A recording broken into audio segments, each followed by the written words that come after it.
यह dictation 5 second बाद start होगी, तब तक आप रेडी रहें।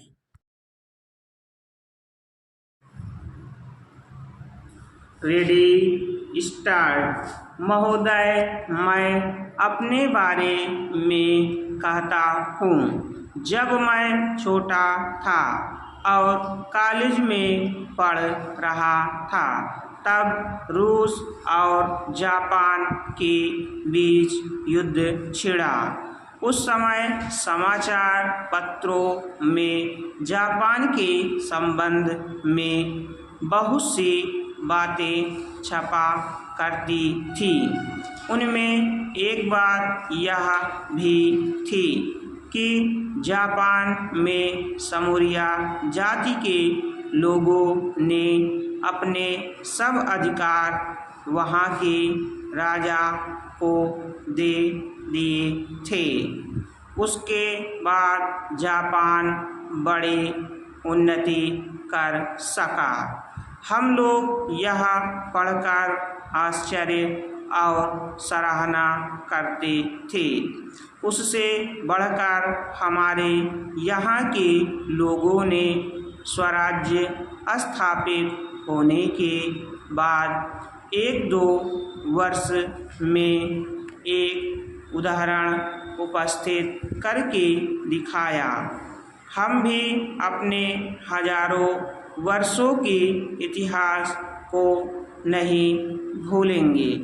जो रियासतें अलग अलग स्थापित हो गई थी और एक प्रकार से भारत कई टुकड़ों में बटा हुआ था, वे सब टुकड़े एक हो गए।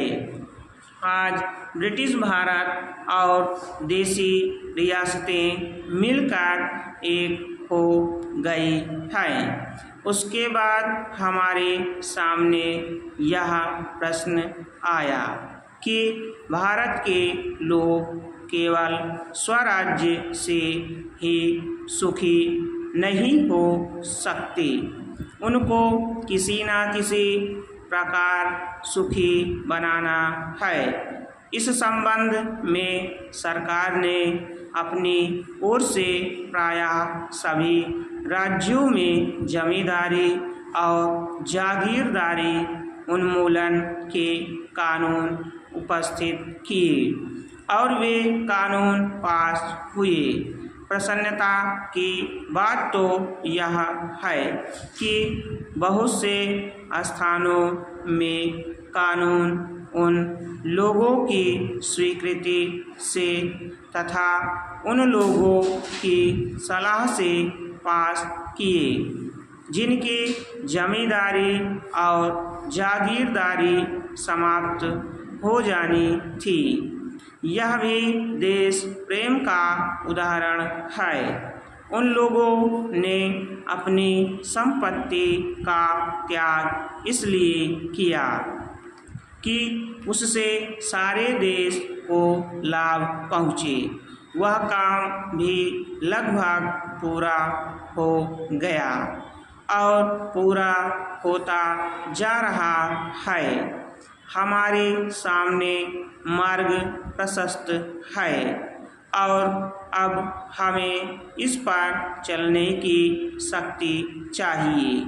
हम में परस्पर कभी कभी इस प्रकार की संकुचित धार्मिक अथवा सामाजिक भावना देखने में आती है, जिसके कारण कभी कभी लड़ाई झगड़े हो जाते हैं।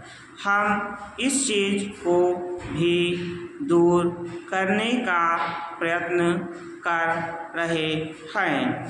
हमारे संविधान में स्पष्ट बता दिया गया है कि कोई चाहे किसी भी धर्म का क्यों ना हो, किसी भी जाति का क्यों ना हो, इस देश में सबको समान अधिकार है।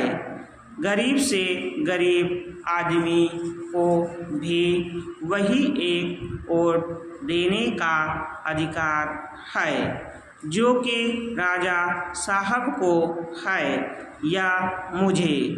धर्म के नाम पर किसी प्रकार का भेदभाव नहीं किया जाता है। स्टॉप।